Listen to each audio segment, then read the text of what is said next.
எல்லாரும் எப்படி இருக்கீங்க? சாப்பிட்டீங்களா?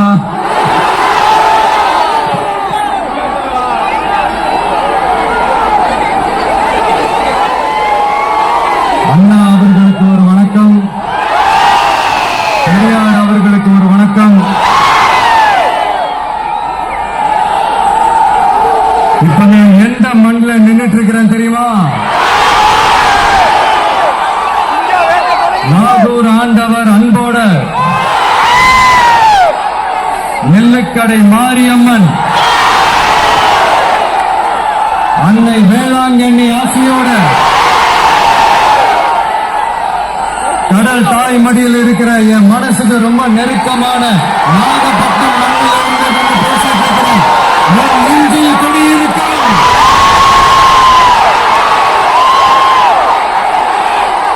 உங்கள் அனைவருக்கும் என்னைக்குமே ஒரு மீனவ நண்பனா இருக்கிற இந்த விஜயோட அன்பு வணக்கங்கள். இந்த கப்பல் இருந்து வந்து இறங்குற இந்த பொருட்களை எல்லாம் விற்கிறதுக்காக அந்த காலத்துல அந்தி கடையெல்லாம் நாகப்பட்டினத்தில் இருக்கும்னு கேள்விப்பட்டிருக்கிறார். மீன் பிடிக்கிற தொழில், மற்ற தொழில்கள், இந்த விவசாயம், எந்த பக்கம் திரும்பினாலும் எப்படி பார்த்தாலும் உழைக்கிற மக்கள் இருக்கிற ஊர் தான் நம்ம நாகப்பட்டினம் ஊர். மத வேறுபாடே இல்லாத அனைவருக்கும் பிடித்து போன மதச்சார்பின்மைக்கு எடுத்துக்காட்டாக வாழ்ற உங்கள் அனைவருக்கும் மீண்டும் என்னுடைய சிரம் தாழ்ந்த ஸ்பெஷல் வணக்கங்கள். இந்த தமிழ்நாட்டில் இந்த மீன் ஏற்றுமதியில 2வது இடத்துல இருக்கிறது நம்ம நாகப்பட்டினம் ஹார்பர் தான். ஆனா அங்க நவீன வசதிகளோட இந்த மீன் பதப்படுத்துற இந்த மாடர்ன் தொழிற்சாலைகளும் இல்லை. அது மட்டும் இல்ல, இந்த அடிப்படை வசதிகள் கொண்ட இந்த வீடுகள்லாம் இல்லாம ரொம்ப அதிகமா இந்த குடிசை பகுதிகள் இருக்கிற ஊரு நம்ம நாகப்பட்டினம் ஊரு தான்.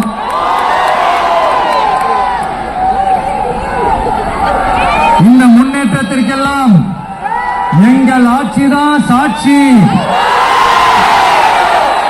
அப்படி எப்படின்ட்டு இந்த அடுக்குமொழியில பேசி பேசி அதை நம்ம கேட்டு கேட்டு காதுல இருந்து ரத்தம் வந்ததான் மிச்சம்.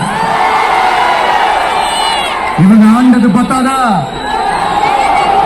இப்படி தனியா தவிக்கிறாங்களே நம்ம மக்கள், அது பத்தாதா?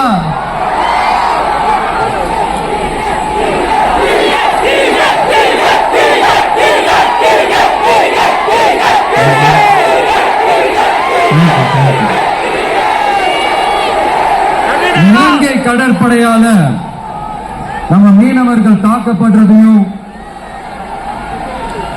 அதுக்கான காரணத்தை பத்தியும் அதுக்கான தீர்வை பத்தியும் நான் மதுரை மாநாட்டிலேயே நான் பேசிருந்தேன். அது ஒரு தப்பா? மீனவர்களுக்காக குரல் கொடுக்கறதும் அவங்களோட நிக்கிறதும் நம்மளுடைய கடமை, நம்மளுடைய உரிமை. நான் என்ன இன்னைக்கு நேத்தாங்க அவங்களுக்காக குரல் கொடுக்கிறேன்.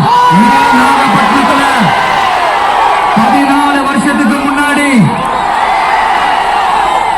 2011 February 22 இதே நம்ம மீனவர்கள் தாக்கப்பட்டதை கண்டிச்சு ஒரு பொதுக்கூட்டம் நடத்தணும் இல்லையா? இந்த விஜய் களத்துக்கு வர்றது ஒண்ணு புதுசு இல்ல கண்ணா. எப்போ வந்தாச்சு. என்ன ஒண்ணு, முன்னாடிலாம் விஜய் மக்கள் இயக்கம் என்ற அந்த இயக்கமா நிற்போம். இப்ப தமிழக வெற்றி கழகம் என்ற அந்த ஒரு அரசியல் இயக்கமா நிக்கிறோம். அவ்வளவுதான் வித்தியாசம். அன்னைக்கும் சரி, இன்னைக்கும் சரி, இனிமேலும் சரி, மக்களுக்காக மக்களோட நிக்கிறது தான். இது புரிய வேண்டியவங்களுக்கு புரிஞ்சா சரி.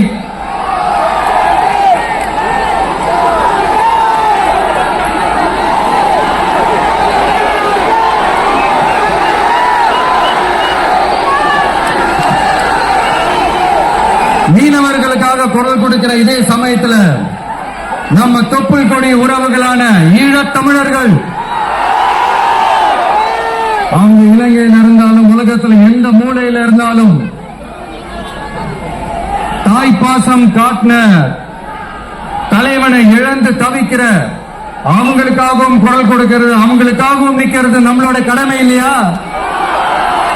மீனவர்களோட உயிர் எந்த அளவுக்கு முக்கியமோ அந்த அளவுக்கு ஈழத் தமிழர்களோட அவங்களுடைய கனவுகளும் அவங்களுடைய வாழ்க்கையும் நமக்கு ரொம்ப ரொம்ப முக்கியம்.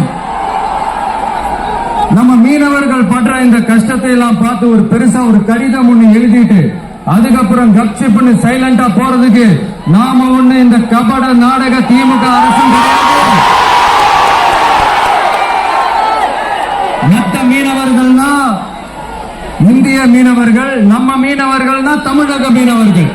இப்படி பிரிச்சு பார்த்து பேசுறதுக்கு நாம ஒண்ணு பாசிச பாஜக அரசும் கிடையாது. நிரந்தரமான தீர்வு, நிரந்தரமான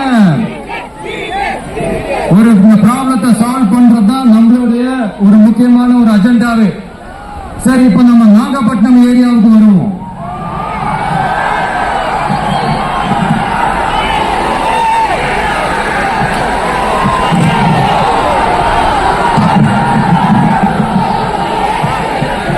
இங்க இருக்கிற மண் வளத்தை பாதிக்கிற இறால் பண்ணைகளை முறைப்படுத்தணும். அப்பதான் மீனவர்களோட வாழ்வாதாரமும் விவசாயிகளோட வாழ்க்கையும் பாதிக்காம இருக்கும். கடலோர கிராமங்களில் மீன் அரிப்புல இருந்து பாதுகாக்கிற அலையாத்தி காடுகளை அழிக்கிறத பத்தி தடுத்து நிறுத்தி அதுக்கு ஒரு வழி பண்ண வேண்டிய அரசாங்கத்துக்கு இதை விட ஒரு முக்கியமான ஒரு வேலை ஒண்ணு இருக்கு. அது என்ன தெரியுமா? சொந்த குடும்பத்தோட வளர்ச்சியும் சொந்த குடும்பத்தோட சுயநலமும் தான் அந்த முக்கியமான வேலை. நீங்க இருக்கிற மக்களுக்கு குடிக்க தண்ணி இல்லாம தவிக்கிறாங்க, அதுக்கு தீர்வா காவிரி தண்ணியை கொண்டு வரலாம், மக்களோட தாகத்தை தீர்க்க கொண்டு வந்தாங்களா? இவ்வளவு பாரம்பரிய கடல் சார்ந்த ஊர்ல ஒரு கவர்மெண்ட் மெரைன் காலேஜ் ஒண்ணு கொண்டு வரலாம், கொண்டு வந்தாங்களா? மீன் சம்பந்தமான எந்த தொழிற்சாலையும் அமைக்கல, அமைச்சாங்களா? அட்லீஸ்ட் நிறைய பேருக்கு வேலை வாய்ப்பு கிடைக்கிற மாதிரி தொழில் வளர்த்தியாவது பெருக்கலாம், அதையாவது செஞ்சாங்களா? ஆனா ஒவ்வொரு டைமும் வெளிநாட்டுக்கு டூர் போயிட்டு வர்றப்பெல்லாம் அத்தனை கோடி முதலீடு, இத்தனை கோடி முதலீடு சிஎம் அவர்கள் சிரிச்சுக்கிட்டே சொல்லுவாரு. சிஎம் சார் மனசு தொட்டு சொல்லுங்க,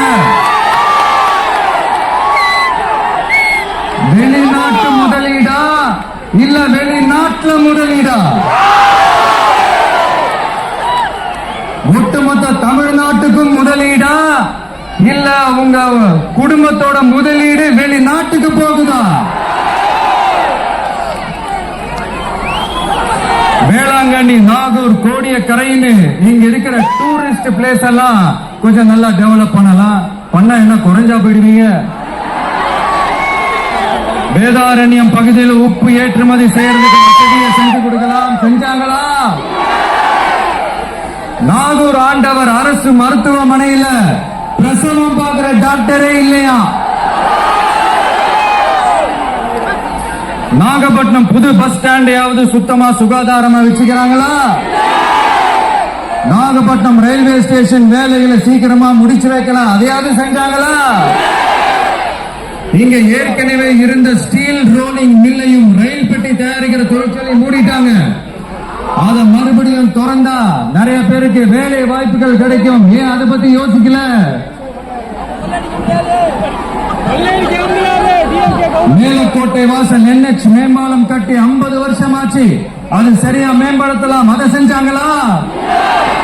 Thanjavur to Nagapattinam NH road வேலை பல வருஷமா நடக்குது, இன்னும் முடிச்ச பாடே காணோம், அதை வேகப்படுத்தி முடிச்சிருக்கலாம், அதே செஞ்சாங்களா?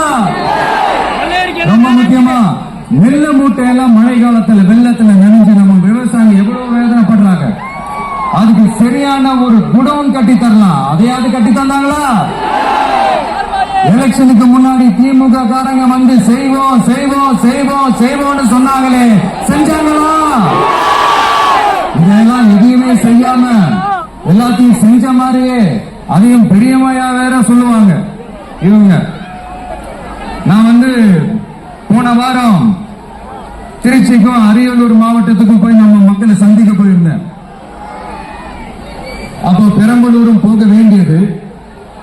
அங்க சில ரூல்ஸ் அண்ட் ரெகுலேஷன்ஸ் ஒரு கட்டத்துக்கு அப்புறம் இந்த பஸ் மூவ் ஆகல. அதுக்கப்புறம் அதை தாண்டி ஒரு டைமுக்கு மேல பேசுறது, சரி அதெல்லாம் விடுங்க. இந்த நேரத்துல பெரம்பலூர் பகுதி மக்களுக்கு நான் மன்னிப்பு கேட்டுக்கிறேன். சீக்கிரமாக உங்களை தேடி நான் வருவேன் ஃபார் ஷூர். நம்ம இந்த டூர் பிளான் இந்த ஷெட்யூல் போட்டதுக்கு அப்புறம் அது என்னப்பா சனிக்கிழமை சனிக்கிழமை சனிக்கிழமை அப்படின்னு ஸ்டார்ட் ஆச்சு. அது ஒண்ணு இல்ல, உங்க எல்லாரையும் பார்க்கும்போது உங்களுக்கு எந்த விதமான டிஸ்டர்பன்ஸும் இருந்துடக்கூடாது. முக்கியமா உங்களுடைய வேலைகளுக்கு எந்த விதமான டிஸ்டர்பன்ஸும் இருந்துடக்கூடாது அப்படின்ற ஒரே காரணத்துக்காக தான் இப்படி வீக்கெண்டா பார்த்து இப்படி இந்த பிளானை ஷெட்யூல் பண்ணோம். லீவு நாட்கள்ல ஓய்வு நாட்கள்ல வரணும்ன்றதா அந்த எண்ணமே. அது மட்டும் இல்ல, அரசியல்ல சில பேருக்கு நம்ம ஓய்வும் கொடுக்கணும் இல்லையா? அதனாலதான் இந்த ஓய்வு நாட்களா பார்த்து இப்படி செலக்ட் பண்ணோம். சரி, இப்ப நம்ம மக்களை சந்திக்கிறதுக்கு, நம்ம சொந்தங்களை சந்திக்கிறதுக்கு எத்தனை கட்டுப்பாடுங்க. அந்த இடத்துல பர்மிஷன் இல்ல, இந்த இடத்துல பர்மிஷன் இல்ல. ஆனா அதுக்கான காரணங்கள்லாம் நீங்க கேட்டீங்கன்னா சொத்தையான காரணமா இருக்கும். அங்க பேசக்கூடாது, இங்க பேசக்கூடாது, 5 நிமிஷம் தான் பேசணும், 10 நிமிஷம் தான் பேசணும். நான் பேசுறதே 3 நிமிஷம் தான். அதுலயும் அது பேசக்கூடாது, இதை பேசக்கூடாதுன்னு சொன்னா அப்புறம் நான் எதை தயாரா பேசுறது. அரியலூர்ல போனப்போ நான் கரெக்டா அந்த ஊருக்கு போறதுக்கு முன்னாடி அந்த ஏரியாலேயே அந்த பவர் கட்டு. அப்புறம் திருச்சிக்கு போய் நான் பேச ஆரம்பிச்சதுக்கு அப்புறம் அந்த ஸ்பீக்கருக்கு போற அந்த வயரு கட்டு. இல்ல, நான் தெரியாம தான் கேட்கிறேன் சிஎம் சார். ஃபார் எக்ஸாம்பிள், இப்ப ஒரு RSS தலைவர் இங்க வராருன்னு வச்சுக்கோங்க, இல்ல நம்ம பிரதமர் மோடிஜி அவர்களோ இல்ல உள்துறை அமைச்சரோ இங்க வராருன்னு வச்சுக்கோங்க. இந்த மாதிரி கண்டிஷன்ஸ் எல்லாம் போடுவீங்க, இந்த மாதிரி பவர் கட் பண்ணுவீங்க, இந்த மாதிரி வயர் கட் பண்ணுவீங்க. கொஞ்சம் கட் பண்ணி தான் பாருங்களேன். முடியாதுல்ல, பேஸ்மெண்ட் அதிரும்ல. நீங்க தான் மறைமுக உறவுக்காரர்களாச்சே. இதாவது பரவாயில்லைங்க. இதை தாண்டி ஒரு ரூல் ஒண்ணு போட்டாங்க, பஸ்ஸுக்குள்ளேயே இருக்கணுமா, பஸ் விட்டு வெளியில வரக்கூடாதா, கையை இவ்வளவுதான் தூக்கணுமா, அப்படியே வரணுமா. மக்களை பார்த்து சிரிக்காத, மக்களை பார்த்து கையசைக்காத, இப்படியெல்லாம். நானும் என்னவோ ஏதோ நினைச்சேங்க. செம்ம காமெடியா இருக்குங்க. I'm just enjoying like anything. நேரடியாவே கேட்கிறேன், சிஎம் சார் மிரட்டி பாக்குறீங்களா? அதுக்கு இந்த விஜய் ஆள் இல்ல சார், அதுக்கு நாம ஆள் இல்ல சார். என்ன செஞ்சிருவீங்க? மேக்சிமம் கொள்கைய சும்மா பேருக்கு மட்டும் வச்சுக்கிட்டு குடும்பத்தை வச்சு கொள்ளையடிக்கிற உங்களுக்கே இவ்வளவு இருந்தா சொந்தமா உழைச்சி சம்பாதிச்ச எனக்கு இருக்கும்.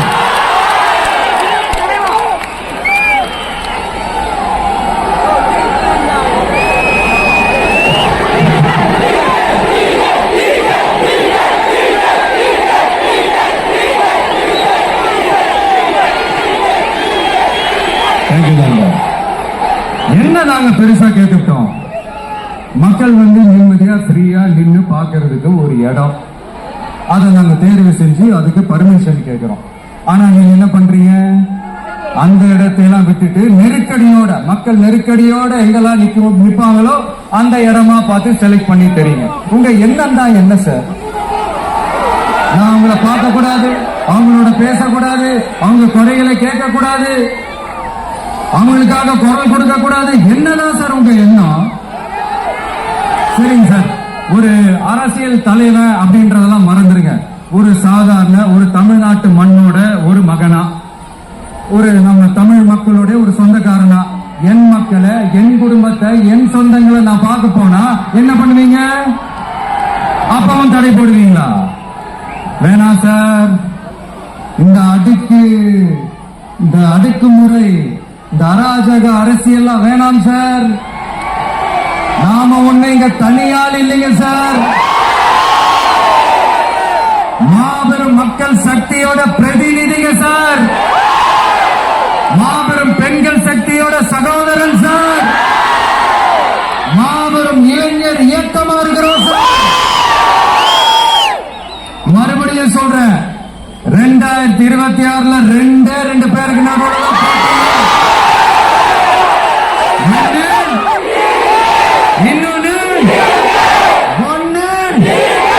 இன்னொன்னு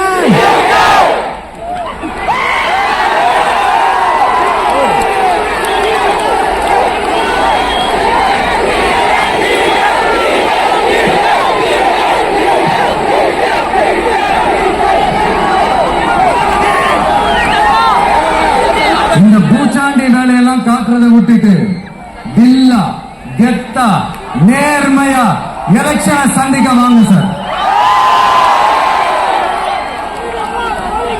பார்த்தலாம் சார். கொள்கையை பேருக்கு மட்டும் வச்சுக்கிட்டு குடும்பத்தை வச்சு தமிழ்நாட்டை கொள்ளையடிக்கிற நீங்களா, இல்ல தமிழ்நாட்டில் இருக்கிற ஒவ்வொரு வீட்டுக்குள்ளேயும் ஒருத்தனா இருக்கிற நானா? விஜயா பார்த்தலாம் சார். இனிமேலும் இந்த தடைகள்லாம் போட்டீங்கன்னா நான் நேரடியா மக்கள்கிட்டயே பர்மிஷன் கேட்டுருவேன். நான் உங்களை பார்க்க வரக்கூடாதா? நான் உங்களோட பேசக்கூடாதா? உங்க குறைகளை நான் கேட்க கூடாதா? உங்களுக்காக நான் குரல் கொடுக்க கூடாதா? இப்படி நமக்கு தடையா போடுறாங்களே, இந்த திமுக அரசு மறுபடியும் ஆட்சிக்கு வரணுமா? உங்க நல்லதுக்காக நம்ம உங்க டிவிக்கு ஆட்சி அமையணுமா? சத்தமா சத்தமா கேட்டுச்சா மை டியர்?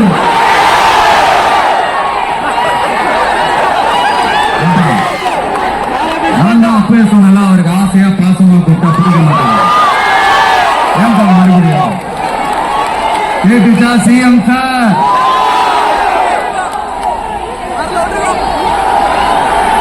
இந்த போர் முழக்கம் உங்களை ஒரு நிமிஷம் கூட தூங்க விடாது, துரத்துக்கிட்டே வரும். கான்பிடண்டா இருங்க, நல்லதே நடக்கும், வெற்றி நிச்சயம். மீண்டும் சந்திக்கும் வரை நன்றி, வணக்கம்.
அந்த ரயில்வே கேட்ட பாருங்க சுகுமார் என்ன ரயில்வே கேட்டுக்கு ஆள் அனுப்பு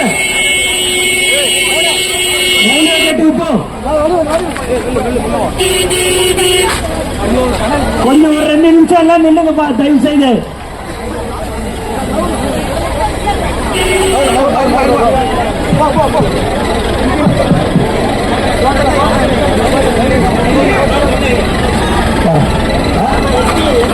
என்னப்பா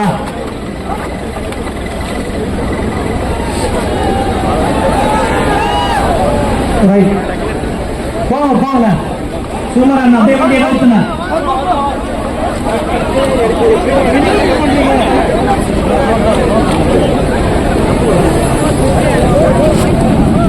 கொஞ்சம் அப்படியே போங்க அப்படியே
ஓகேங்க, அடுத்து வந்து திருவாரூர் பண்ணலாம்.